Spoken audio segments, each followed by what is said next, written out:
बिस्मिल्लाहिर्रहमानिर्रहीम, अस्सलाम वालेकुम। इमेजिन कीजिए कि अमेरिका कल प्लान कर रहा है कि उसने ईरान के ऊपर हमला करना है और ऐसा हमला करना है कि जिसकी इंतहा नहीं। लेकिन अमेरिका के अब नेवी के जहाज़ों पर यमन ने जो हमला किया है, उन्होंने आज ये बता दिया है कि अमेरिका, अब हम तुम्हारे शिप्स पर खाली हमला नहीं करने वाले, अब हमने तुम्हारे डिस्ट्रॉयर को तबाह करना है। अब आप सोचिए ज़रा, ये जो आपकी स्क्रीन पर अमेरिका का यूएस लुइस पुलर है, ये इतना ख़तरनाक डिस्ट्रॉयर है अमेरिका की नेवी का कि इनको इतना तकब्बुर था इसके ऊपर कि ये ऐसा कर देगा। ये यमन पर हमला करने के लिए लॉजिस्टिक सपोर्ट सारी लेकर जा रहा था कि हमने यमन पर करना है बहुत बड़ा हमला। यमन पर हमले के लिए अपनी मिलिट्री को पूरी तरह लॉजिस्टिक सपोर्ट देने के लिए ये वॉरशिप जा रहा था। यानी इससे उनकी फौज, एयरफोर्स, नेवी, तमाम की तमाम ताकतों को उन्होंने इसमें मदद फराम करनी थी। तो सोचे ये वॉरशिप कितना बड़ा है, हेलीकॉप्टर से लेकर तमाम चीज़ें यहाँ पर उतरती हैं, यहाँ पूरी सपोर्ट मिलती है उनको।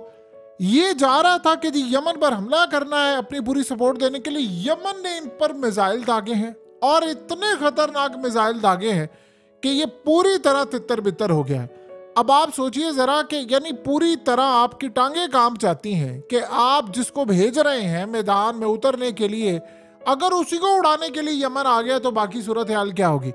ये अब तक की सबसे बड़ी डेवलपमेंट है जिसने यमन को इतनी बड़ी कामयाबी दी है कि अब वो डायरेक्टली अमेरिका को हिट कर रहे हैं और इतनी बुरी तरह हिट कर रहे हैं कि जिसकी कोई इंतहा नहीं है। अब आप सोचे जरा कि ऐसी सूरत हाल, इस तरह का लेवल, यानी उसकी कोई इंतहा नहीं है कि आप उनको मिसाइल मारे। अमेरिका से पूछा गया तो वो कहते हैं हमारे पास जवाब नहीं, हमें इतना पता है कि इनके पास ऑपरेशनल मिसाइल सिस्टम कोई ऐसा है जो कि हमें तबाह कर रहा है। मिसाइल सिस्टम से भी ज्यादा सबसे अहम बात जो अमेरिका को इस वक्त तबाह कर रही है, परेशान कर रही है, कि ये हमारे शिप्स उड़ा रहे हैं, उनको तबाह करें, ऑयल टैंकर्स तबाह करें, चीजें तबाह करें। अभी आप ये सोचिए कि इंडिया क्रेडिट ले रहा है कि यमन ने जो तबाह किया ऑयल टैंकर, तो मैं उसको बाद में बचाने के लिए गया था जब वो तबाही करके चले गया। अभी वो क्रेडिट पूरा नहीं हुआ तो उन्होंने अगला हमला कर दिया है। उन्होंने कहा है कि हमने कुछ दिन नहीं गुजरेगा जब हमला नहीं करना। प्रॉब्लम सबसे बड़ी ये है कि इतनी एक्यूरेट इंटेलिजेंस मालूमात, इतनी एक्यूरेट इंटेलिजेंस मालूमात मिलती है कि आप फ्रीन है। यानी वो इंटेलिजेंस मालूमात कि आपको पता है कि शिप जा रहा है यहाँ से, ये इसकी ये डायरेक्शन हो गया, आप उस पर मिसाइल दागते हैं, या तो वो तबाह हो जाता है या फिर वहां से चला जाता है। अब सोचे जरा कि खरबों रुपए का ये शिप है और उसके ऊपर आपने मिसाइल दाग दी है और उसके बाद पूरी नेवी सर से लेकर पांव तक कांपना शुरू हो गई है। और वो कह रहे हैं कि हमने यमन को क्या खाक तबाह करना है, हम अपने आप को बचा लें, यही बहुत बड़ी बात होगी। उधर रशिया और चाइना ने बिल्कुल एक खामोशी के साथ थपकी दी है यमन को। यानी ये ओपनली वो कभी भी इस पर बात नहीं करेंगे, खामोशी के साथ थपकी दी है कि जबरदस्त अब आपका निशाना अमेरिका की नेवी होना चाहिए। असल में यमन अब पीछे पड़ गया है। उन्होंने फैसला ये किया है कि हमने अमेरिका की नेवी को निशाना बनाना है, और नेवी को अगर हम निशाना बनाएंगे तो ना रहेगा बांस ना बजेगी बांसुरी। यानी जब नेवी ही नहीं होगी तो फिर आप रोक ले शिप्स को, आपने जिसको रोकना है। सोचे आप एक शिप भेजा है, अब वो असल में अगली स्ट्रेटजी क्या कर रहे थे, इन्होंने प्लान ये किया था कि हमने यमन के अंदर हमला करना है। उसके लिए जो सारा सामान, लॉजिस्टिक सपोर्ट थी, वो सारी इस शिप के थ्रू जा रही थी, जिसको इन्होंने बुरी तरह मिसाइल मारे हैं। अब हुआ ये है कि अमेरिका को पैगाम दिया गया है यमन की जानिब से, और ये तमाम जितनी शिपिंग कंपनीज की जानिब से पैगाम दिया गया है कि आपकी सलामती इसी में है कि आप यहाँ से माल ले जाना बंद कर दें अमेरिका के शिप्स के अंदर, और तमाम चीज़ें जो इसराइल तक माल है वो तो बिल्कुल ही नहीं हमने जाने देना।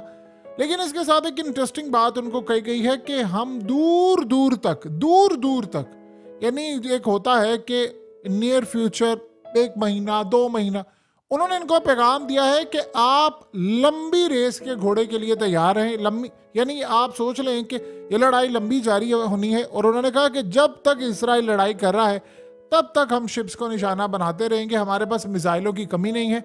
अब अमेरिका ने जो इंटेलिजेंस मालूमात ली हैं वो कह रहे हैं कि हमारी सोच से भी ज़्यादा यमन के पास इस वक्त मिसाइल है, हमने यमन की इंटेलिजेंस मालूमात इकट्ठी करना बंद कर दी थी। हमें ये लगा था कि ये जो खित्ता और ये जो जंग है वो बड़ी फजूल है। ये जो 8-9 साल जंग लड़ी थी, उन्होंने कहा ये बड़ी फजूल है। आप सोचे जरा, 30,000 के करीब स्ट्राइक हुए यमन के ऊपर, 30,000 9 सालों में। अमेरिका का डिफेंस सिस्टम उन्होंने बीट किया।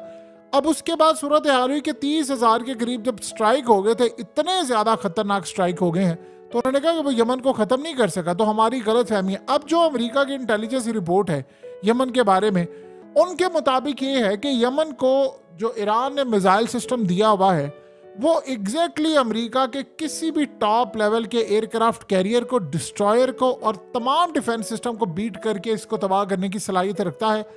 हमारे लिए यमन के साथ लड़ना ऐसा ही है जैसे इस वक्त चाइना के साथ या रूस के साथ लड़ाई करना है, क्योंकि यमन के पास इस खित्ते की जो इंटेलिजेंस मालूमात है वो अमेरिका के पास नहीं है। लिहाजा हमले से पहले उनको सारी चीज़ों का पता है, उनके पास ये टेक्नोलॉजी भी है। अगर वहाँ से कोई हमारे जहाज़ जा रहे हैं, सिस्टम जा रहे हैं, रेडार को जैम करना, कम्युनिकेशन सिस्टम को बंद करना, ट्रैकिंग करना, एक एक चीज़ की इंफॉर्मेशन, और वो कह रहे हैं कि ये रशिया और चाइना की मदद के बगैर नहीं हो सकता। देखिए, पहले उन्होंने इल्ज़ाम लगाया कि हिजबुल्लाह और ईरान की मदद कर रहे, लेकिन जो इंटेलिजेंस रिपोर्ट होती है उसके अंदर वो सारी बात कहते हैं कि असल में मदद वहाँ से आती है, लेकिन ओपनली ये बात वो कर नहीं सकते, क्योंकि जब ये बात होगी तो फिर अमेरिका के लिए बड़ी परेशान कुन सूरत हाल है। क्योंकि याद रखिएगा, चाइना या रशिया डायरेक्टली मदद कभी भी नहीं करते। रशिया का तो चले मिजाज थोड़ा एग्रेसिव है, चाइना का मिजाज बिल्कुल अलग है। यानी लेट से उन्होंने कहा कि हमने ईरान को टेक्नोलॉजी देनी है, हमने चीज़ें देनी है, उन्होंने ओपनली दे दी टेक्नोलॉजी। अब ईरान को जब वो टेक्नोलॉजी देते हैं तो ईरान आगे फिर यमन को पास करे, आगे हिजबुल्लाह को पास करे, वो फिर अमेरिका और बाकी उसको रोक नहीं सकते। क्योंकि आप कितनी पाबंदियाँ लगाएंगे? आपने ऑलरेडी ईरान पर इतनी पाबंदियाँ लगाई हैं कि अमेरिका की अपने इंटेलिजेंस इदारों की रिपोर्ट में ये बात कही गई है कि हमने जो पिछले कई सालों से ईरान पर पाबंदियां लगाई हैं, उसका जो बराह रास्त असर है वो आम लोगों को शायद हो सकता है, करेंसी गिरी है, लेकिन ईरान की हुकूमत को नहीं हुआ। वो कह रहे हैं कि 35 अरब डॉलर का इन्होंने तेल बेचा है सिर्फ एक साल में ओपनली, और जो ब्लैक मार्केट में जैसे पाकिस्तान में आता है या किसी और जगह पर या इधर उधर बॉर्डर के जरिए जाता है या 2 नंबर तरीके से, उन्होंने कहा उसका तो हिसाब ही किताब ही कोई नहीं ना है। लेकिन इस तरह जो उन्होंने तेल बेचा है वो तो सिर्फ 35 अरब डॉलर का है, और हम इन पर पाबंदियां लगाते हैं, वो अरबों डॉलर यहाँ से कमा रहे हैं। और दुनिया भर में जितने ईरानी हैं वो जितना मर्जी हुकूमत पर प्रेशर आ जाए, कुछ आ जाए, लेकिन वो अपने मुल्क के साथ लॉयल है और वो पैसा भेजते हैं, रेमिटेंस उनको मिलता है, और दुनिया के बेहतरीन इंजीनियर्स इनके पास है, इन्होंने इन्वेस्ट किया है, वो कौमियत में आगे लेकर गए। लिहाजा इस सारी सूरत हाल के अंदर ईरान को बीट करना मुश्किल है। अब ईरान को हमने क्या टैकल करना है हमारे पास, तो यमन की सूरत हाल बहुत ज़्यादा खतरनाक हो गई है। अब एक और बड़ी जो अजीब चीज़ उनके लिए है, इन्होंने अपना एयरक्राफ्ट कैरियर यहाँ से भगाया था जो 25 अरब डॉलर के करीब है। इनको ख़तरा ये है कि यमन ने बहुत सारे ऐसे मिसाइल्स हैं जो अभी तक फायर नहीं किए, और वो गालिबन ये चाह रहे हैं कि हम इस वक्त जो मिसाइल फायर कर रहे हैं, जो सिस्टम इनका बीट कर रहे हैं, जो इनका दिफाई निज़ाम है, वो सारे का सारा उसको रोक नहीं पा रहा। डिफेंस सिस्टम जो है, वो कह रहे हैं कि अगर हमने यहाँ पर अपना एयरक्राफ्ट कैरियर लेकर आए तो हमें खदशा ये है कि इनके पास ऐसे मिसाइल सिस्टम है जो जाकर हमारा एयरक्राफ्ट कैरियर पूरी तरह तबाह कर सकते हैं। सो लिहाजा अभी उन्होंने इस चीज़ को शो नहीं किया, दिखाया नहीं है, लेकिन उनके पास सारी उसकी रेंज है, उनके पास सारी चीज़ है। और अमेरिका के खिलाफ इतना बड़ा जो इकदाम है वो किसी सूरत चाइना से लेकर, ईरान से लेकर और रूस से लेकर कोई ऐसी जो ताकत है वो इसको ज़ाया नहीं करेगी इस मौके को कि हम इन पर हमला करें। सो अब वो कह रहे हैं जो अगली किस्त आने वाली है यमन के साथ लड़ाई की, वो पहले से ज़्यादा भयानक है, और अमेरिका इस पूरे खित्ते के अंदर एक एक सूरत हाल में फंसता जा रहा है, फंसता जा रहा है। आप सोचे ज़रा कि इंडिया की नेवी यानी इतनी करीब है, चाहे तो वो आकर रोक सकती है, लेकिन आप सोचे जरा, अब तो लड़ाई डायरेक्टली अमेरिका की नेवी के साथ हो गई है। यानी आपके डिफेंस सिस्टम को वो बीट कर रहे हैं, आपको तबाही से दो चार कर रहे हैं। असल में जो कंपनीज इस वक्त अमेरिका या बाकी इनसे मामला तय कर रही हैं कि यार आप लोग हमारी मदद करें, उनको आज यमन ने पैगाम दिया है कि आप जिनसे मदद मांग रहे हैं, हम खाली उनके कार्गो शिप हो, उनके ऑयल टैंकर्स हो, या उनकी कंपनीज बड़ी बड़ी जिनको उन्हें सपोर्ट किया उनके शिप हो, हम खाली उनको टारगेट नहीं कर रहे, हम अब उनको टारगेट कर रहे हैं जो मदद करने के लिए आ रहे हैं। अब सोचे ज़रा, इतनी अहम तरीन इंटेलिजेंस मालूमात, वो भी रियल टाइम में, कि अमेरिका का एक जहाज जो है या वॉरशिप जो है वो जा रहा है और जाकर वो यमन पर हमला करने के लिए पूरी एक सपोर्ट लेकर जा रहा है कि यमन पर हमला करना है, और रास्ते में उस पर मिसाइल दाग दिए जाते हैं। तो इसका मतलब है कि इंटेलिजेंस मालूमात अमेरिका के अंदर से हो रही है, लीक हो रही है, या फिर सपोर्ट किया जा रहा है, या यमन के पास इतनी टेक्नोलॉजी मिल गई है, चाहे वो ईरान के थ्रू हो, किसी के थ्रू हो, कि उनको फर्स्ट हैंड इंफॉर्मेशन आ रही है कि क्या मामला हो रहा है, क्या नहीं हो रहा। ये चीज़ें इतनी ज़्यादा अमेरिका को इस वक्त तबाही के जानिब लेकर जा रही हैं कि वो कह रही है कि हमारे पास इस वक्त इनको यानी टैकल करने का कोई सिनेरियो ही नहीं है, कैसे हम इसको मैनेज करें। देखिए, हुआ ये है कि बहुत सारी यूरोपियन कंट्रीज ने अमेरिका से बातचीत की और उन पर वो शदीद बरस रहे हैं कि आपके इन इक़दामात की वजह से महंगाई, इन्फ्लेशन बढ़ रही है और चीज़ें डाउन जाने की बजाय ऊपर जा रही। अब हो ये रहा है, इसका ज़्यादातर जो असर है ख़ासतौर पर यमन वाले मामले का, इन्होंने पहले दुनिया से एक चीज़ झूठ बोली। इन्होंने कहा कि ज़्यादा से ज़्यादा हमें 15 से 20% महंगी चीज़ें मिलेंगी। यानी यमन अगर मिसाइल मारता है और शिपिंग लेट होती है या कुछ होता है, इंश्योरेंस और ये सारा कुछ करते करते, यानी एक चीज़ अगर 100 रुपये की है तो वो 120 की मिलेगी। अब सोचे, इन्होंने झूठ बात कही है क्योंकि एक तो डिले बहुत ज़्यादा हो रहा है, ट्रैफिक बहुत ज़्यादा हो गई। जैसे हमारी आम रूटीन में ट्रैफिक होती है, इस तरह समंदर की भी ट्रैफिक होती है, सी ट्रैफिक होती है। अब वो भी बहुत ज़्यादा बिजी हो जाती है, बहुत सारी चीज़ों का ख्याल रखना पड़ता है, डिस्टेंस रखना पड़ता है, कौन जा रहा है, कितने आ। अब जब आपने एक रास्ता बंद कर दिया तो जाहिर सी बात है सारे शिप दूसरी साइड से जाएंगे। अब तो वो हमला करें।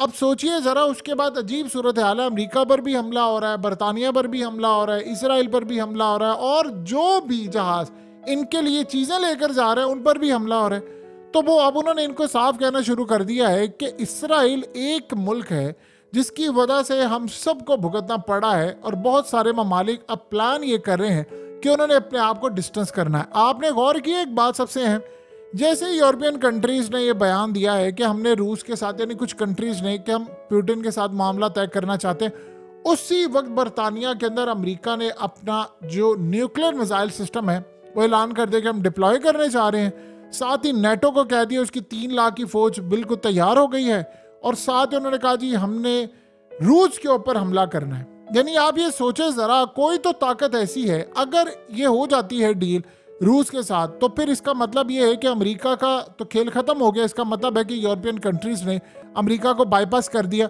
तो जो वहाँ पर नहीं उनके साथ हो रहे, तो उन्होंने यमन के महाज पर क्या आना है। अभी आप सोच लें कि 40 ममालिक की बात की थी, उनमें से अभी तक सिर्फ 2 मुल्क आए हैं, और वो भी बरतानिया और अमेरिका, दोनों कुट खा रहे हैं। और मार इतनी ज़्यादा पड़ रही है कि टैंकर्स पर टैंकर्स तबाह हो रहे हैं, जहाज़ पर जहाज़ तबाह हो रहे हैं, और अमेरिका इतना बुज़दिल है, इतना बुज़दिल है कि डर के मारे वो इन पर हमला करने की जरूरत नहीं कर पा रहा, यानी जिस लेवल का करना चाहिए था। देखिए, आप साइप्रस से उड़कर आएंगे, इतनी दूर से आप उड़कर आएंगे, और आपने जल्दी फिर वापस भी जाना है। एक तो होता है कि आप करीब से उड़कर आते हैं, आपका बैकअप बहुत ज़्यादा होता है। जाहिर सी बात है, जब आप इतनी दूर से उड़कर आएंगे तो रीफ्यूलिंग वाले भी साथ ही हैं, तो आप इतनी बड़ी तादाद के अंदर जाते हैं, तो रिस्क ये रहता है कि जब आप हमला करने के लिए जाएंगे यमन पर, तो उनके पास, अब ये भी आपको नहीं पता होता कि उनके पास अगली इंटेलिजेंस मालूमात क्या है, वो आपके जहाज़ गिरा सकते हैं। तो करते करते अमेरिका के लिए तो इतनी तबाहकुन सूरत हाल पैदा हो गई है कि अब उसको अपनी नेवी के शिप्स बचाने पड़े हैं। पहले असल में अमेरिका ने आज तक हमेशा ही किया अग्रेसिव रहा है, यानी उसने दिफा नहीं किया। अब उसको अपने आप को बचाना पड़ रहा है, उसको अपने जहाज़ तबाह करवाने से बचाना है, उसको अपनी नेवी को बचाना है, और फिर वो जो टोमाहॉक मिसाइल वो मारते हैं यमन के मिसाइलों को तबाह करने के लिए, ड्रोन्स को तबाह करने के लिए। देखिए, कल जो हुआ है, ख़ास तौर पर ये जो जॉर्डन और सीरिया वाली साइड, ख़ास तौर पर शाम में ही थी, इनकी 2 नंबर बेस थी, वहाँ पर जो हमला हुआ वो एक ड्रोन से हमला हुआ है। और ड्रोन से हमला ये हो कि आपके बकौल इनके 3 बंदे मारे गए, 35 जख्मी है, और वो भी बड़े शदीद जख्मी, उसमें पता नहीं जिंदा कितना बचते हैं। और हमेशा ये गलत फिगर देते हैं, बंदे ज़्यादा मारे गए हैं, नुकसान इतना हुआ है। लेकिन सबसे ज़्यादा अजीब बात यह है कि जिन जिन ताकतों को, ग्रुप्स को ईरान बैक कर रहा है, उनके ड्रोन्स आए, मिसाइल आए, या उनकी कोई चीज़ें आए, वो अमेरिका के दिफाई निज़ाम को बीट कर रही हैं। ये एक अजीब बात है, और ये सबसे ज़्यादा अजीब बात है कि जो इनको समझ नहीं आ पा रही कि छोटी छोटी जो पावर्स हैं वो इतनी ज़्यादा स्ट्रॉन्ग कैसे होगी। असल में चाइना ने इस टेक्नोलॉजी पर बड़े अरसे से काम किया था कि हमने इन चक्करों से बाहर निकलना है। किसी की स्पीड क्या है, किसी की लॉन्ग रेंज क्या है, इस पर काम करेंगे, लेकिन सारा फोकस इस पर नहीं होगा। फोकस ये होगा कि हम अगले के निजाम को तबाह कर दें, रेस से ही उसको निकाल दें, उसका रडार सिस्टम ही ना डिटेक्ट कर पाए, उसको कोई इस तरह की चीजें ही ना मिल पाए। तो ये करते करते जब उन्होंने सूरत हाल देखी तो अब देख लें वो कितने धड़ल्ले के साथ एंजॉय कर रहे हैं। और अमेरिका की बर्बादी के अब उसकी नेवी को मिसाइल लग रहे हैं, ये अमेरिका के लिए नाकाबिले बर्दाश्त था। ये काम ना रशिया ने किया है, ना चाइना ने किया, ना कोई और कर पाया, लेकिन इन्होंने कर दिया है।